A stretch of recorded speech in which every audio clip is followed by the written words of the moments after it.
Hello, everyone, and welcome back to the podcast with me, your host, Tom Russ. Today, delighted to be joined by professional boxer Jack Hughes and professional boxer Paul Roberts. Lads, thanks for coming on. We all know why we're here. You two are going head-to-head next month now, 12th of March at York Hall, Bethnal Green, London, to fight for the Southern Area title. Thanks for both of you for coming on tonight. Thank you for having us, mate. Yeah, exactly that. No trouble at all. You're very welcome. Jack, I'll come to you to start with. We've had you on the channel a couple of times. We spoke about your route into boxing. You fell in love with the sport watching a fight that you weren't particularly interested in. Paul, we had you on the channel only on Friday. The video went up yesterday. Equally, mate, it was good to get you on to find out about yourself and your route into boxing. However, again, both of you are going head to head on the 12th of March. So I'll come to you first, Jack. How much do you know about Paul Roberts? Not too much. I mean, I've seen a couple of his fights, and obviously I've checked him out. Apart from the two fights that are on YouTube, that's all I really know about him. And obviously I've got a bit more insight to how he got into boxing and all that from watching the podcast that went up the other day. But apart from that, mate, that's all I really know about him. And yourself, Paul, how much do you know about Mr. Hughes? Yeah, pretty much just like what Jack said about me, really. There is just, as every professional boxer, they're going to check up their opponents on YouTube and stuff like that, and go through things with their coaches and stuff. And that's just, how we go about things as well. Can it be difficult then, Paul, to find out about your opponents? Because, of course, fighting on the smaller hall shows that, generally speaking, the fights are not sort of televised. So can that be difficult, or are you sort of a person that focuses more about what you bring to the table rather than what your opponent's going to do? Well, yeah, of course, you've got to do that as well. You've got to sort of have your rough game plan of how you want to go in and perform yourself. But any sort of insight to any opponent, if you think you can sort of go in there with a specific game plan towards them, then it's all helpful. But like you say, in the sort of small hall boxing, there isn't too much you can go on. So you just sort of got to go in there and wing it, really. And the same for yourself, Jack. Are you someone that likes to sort of dig around and look at other fighters, or are you just sort of go in there and worry about what you do? No, I don't really believe in like all that needing information about people to check them out, because on the night you never know what someone's going to bring. So like, I do like to have a little look just to get a rough idea, but I don't really sit down, study tapes and all that, because I truly believe that if you're better than someone and you train hard, you're going to be the better man on the night. The better man on the night's always going to win, and it don't matter how many videotapes you watch of your opponent and so on. And how much will it mean to you? 12th of March, you had a good finish to the year last year. I know you had your ups and downs along the way, but good finish. So come the 12th of March, if you win, how much will that mean to you? Yeah, I mean everything, mate. I mean, this is the reason why, and I'm sure Paul will agree, like this is the reason why we get into boxing. It's to win titles and put our names down in history. And when I win on the 12th of March, my name will be going down in history, and that's what I've got into boxing for. And the same question for yourself, Paul. Yeah, exactly that. From a young age, I've always had an ambition. I said obviously on the previous podcast, in the amateur game, I sort of had an ambition to get British level on that. Didn't quite achieve it, but if I'm honest, I didn't quite put enough effort in. But now I know I'm putting the right training in, the right effort in, and now 12th of March is hopefully a win coming my way. There's a lot of focus in boxing about records, and there's a lot of focus about fighters now not taking a loss. Jack, I'll come to you first. Outsider looking in, not knowing you two personally, just someone looking at you both on BoxRec, for example, who would you say would be looked at as the favourite going into this fight? Well, I mean, I would imagine I would be looked at as the favourite because I've fought at a higher level as a pro. I've had more pro fights. You know, I'm coming off a win against an African champion who was 2 weights heavier than me. I've fought at Southern area level, so on and so forth. Obviously, this is Paul's first title fight. He's never done more than 6 rounds before. But at the end of the day, it doesn't really matter who's the favourite on paper. As I said, it matters on the night. And yeah, no, I still believe that on the night, I'm going to be the man that gets his hand raised at the end of it. And again, you know, Paul, a lot of people also saying boxing, you know, records are for DJs. It's all about on the night. You know, your previous record doesn't dictate what you're going to go on and do in the sport. So for yourself, you know, how do you see that, and who you know would be looked at as the favourite going into it? Yeah, no, Jack's exactly right. As record stands, Jack is going into this fight as the favourite. But again, he's completely right that the best man will win on the night, and we're both going to be believing it's one another, like, you know. But it's basically going to be set out to be a cracking fight, which hopefully, you know, there'll be lots of people there coming to watch us. And how pumped up and motivated are you to get the win on the 12th of March? Yeah, of course, like I said on the previous podcast for you guys, this is a big stepping stone for where I want to get to. So you never go beyond what's in front of you, but knowing what could be in front makes me train harder and be more focused, ready for this one, like, you know. So yeah. So yeah, it's all going well so far. So you envisage, you know, getting the Southern Area title, beating Jack, stopping or points, and going on to bigger and better things. Yeah, exactly. It would just, you know, each stepping stone comes as it comes, doesn't it? But you don't look what's in front of you, but you sort of have a vision what could be there. So you have to train as hard as you can, ready for this one, knowing what possibilities could come from that. And Paul, Jack touched upon his professional record. He's had a few more professional fights. However, you had an extensive amateur career. So how do you see that sort of playing out? Do you feel like that's really going to benefit you going into this one on the 12th?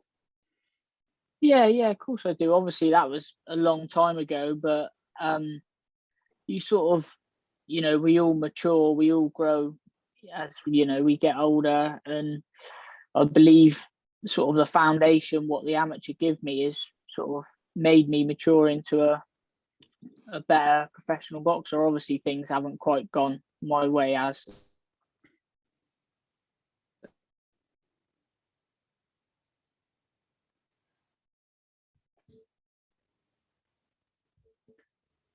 Hello.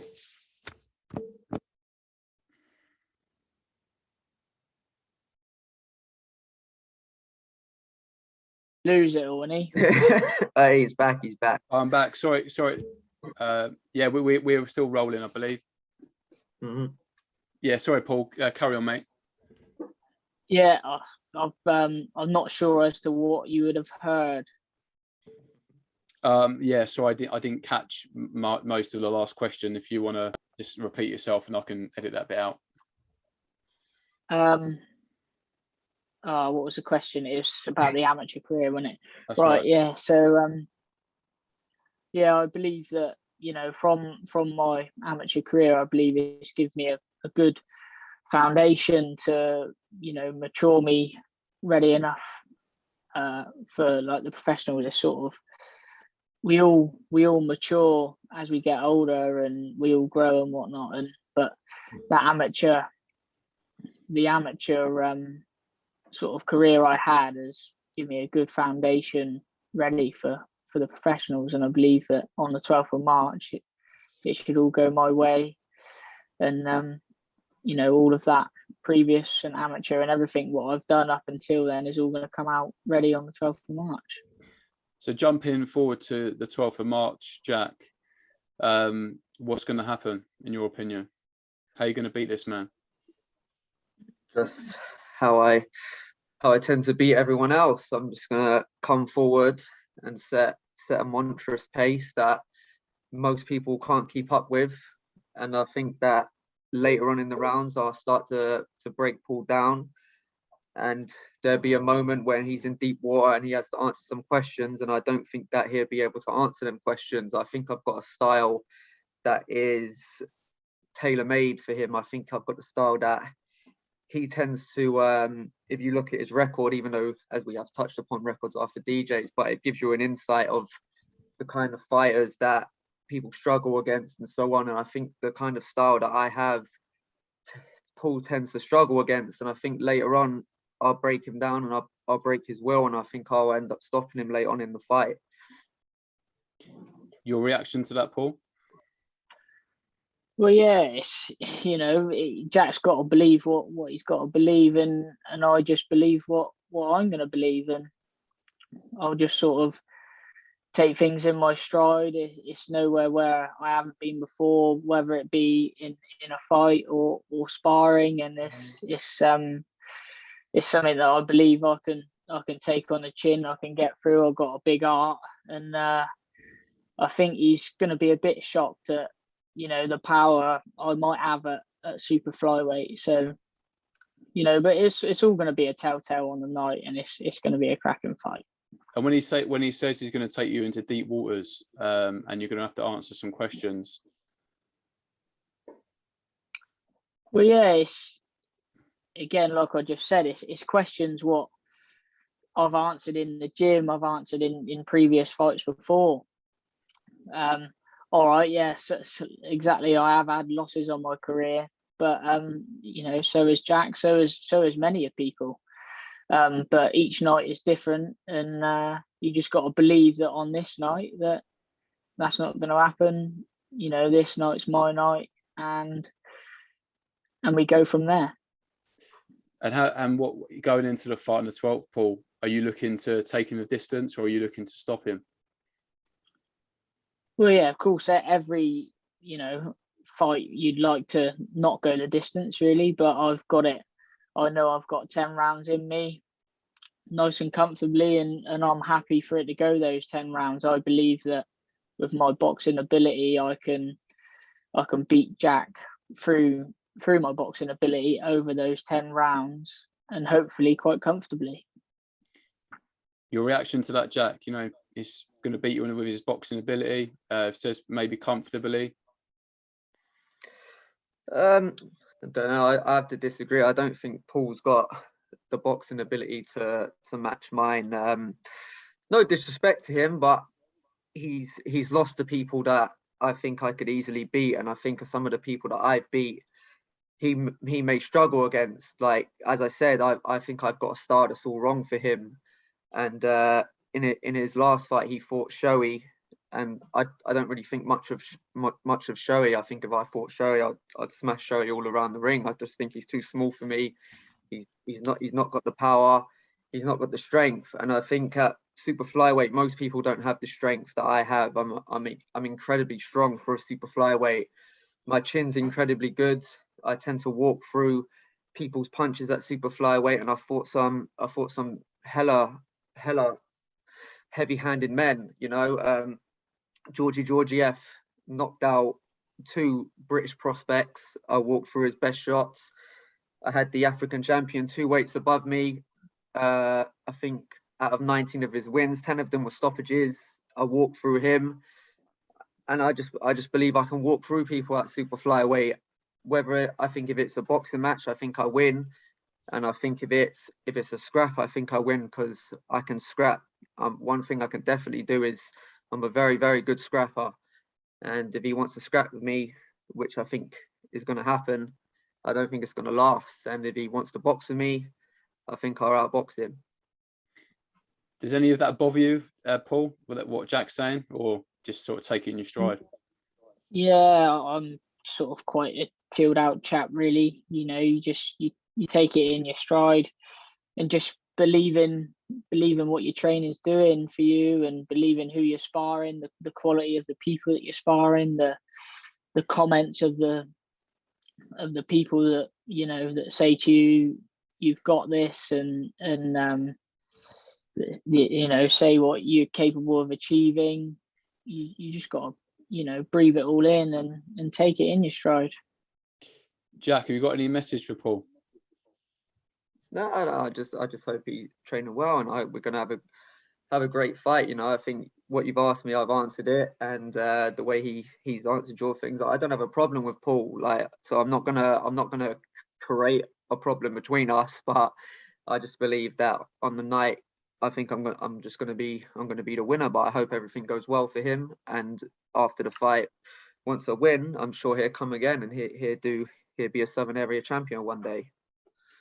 The same to you, Paul. Any message for Jack before you actually step in a ring and go head to head with this guy?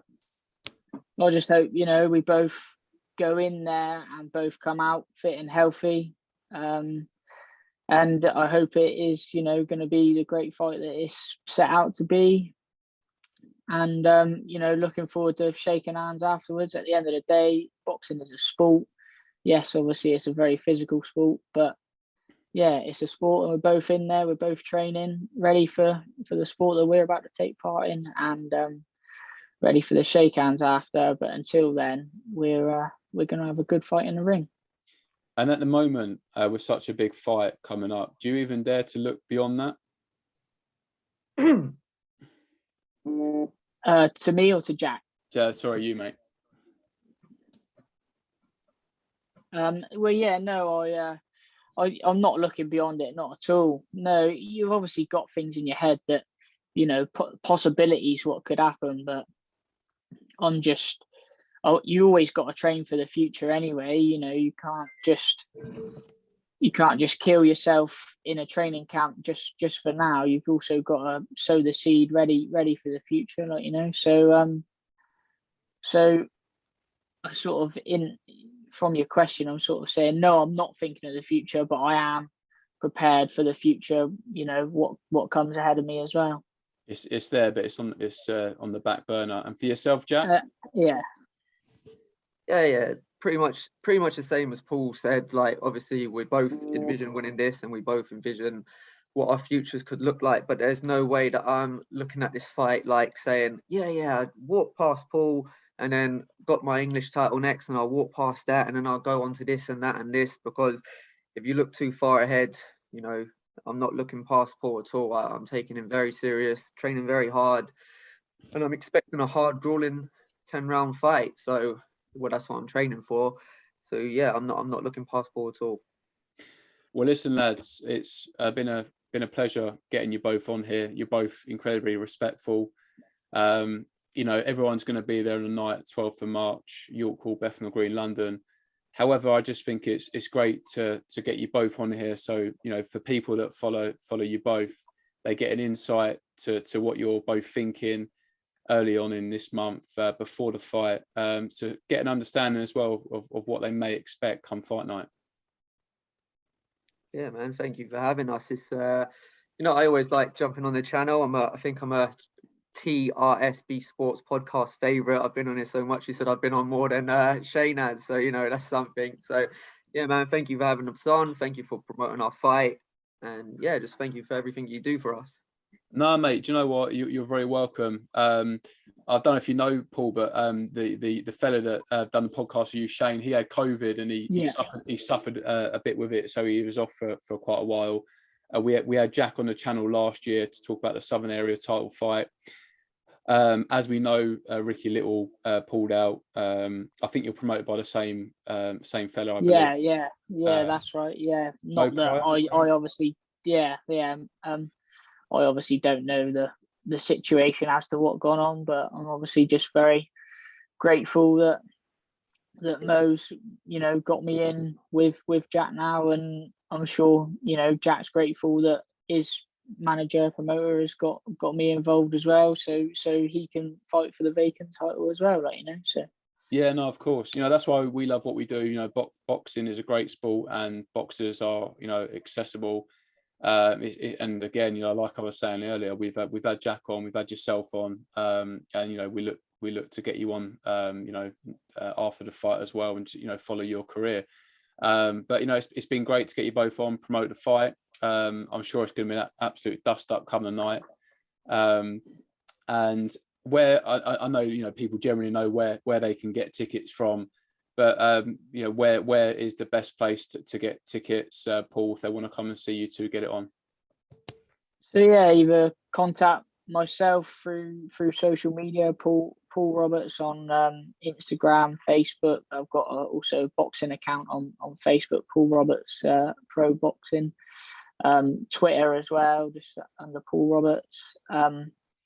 Or obviously, or you know, Jack's got tickets as well, or contact Jack, and we can get tickets to you, you know, ASAP. Perfect. And Jack, where's the best place to find you? I know, again, you know, like Paul, you know, you're on most social media platforms, singing, boxing, doing a bit of everything. Yeah, like Paul said, just contact us through Insta. My Instagram is just there in the handle, Jack_the_Punkid_Hughes. Sorry, that's my Insta. I don't know if I said Insta or Twitter. That's my Insta. Twitter is Jack_the_Punk, and then Facebook Jack Punk Hughes. And yeah, so that's just contact us and we'll sort you out with tickets. Yeah, we don't want your OnlyFans account, mate.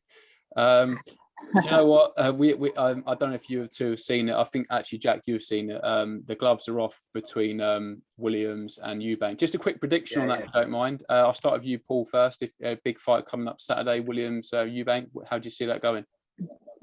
Oh, it's obviously set out to be a cracker, but I do believe sort of, you know, Eubank, I can see him winning it personally, as you know, Williams has been a little while sort of out of the way. I know Eubank has as well, but I think Eubank's got that inner sort of belief in him, and where he can just sort of get through a tough fight, and I think he's got that sort of slightly better boxing ability as well.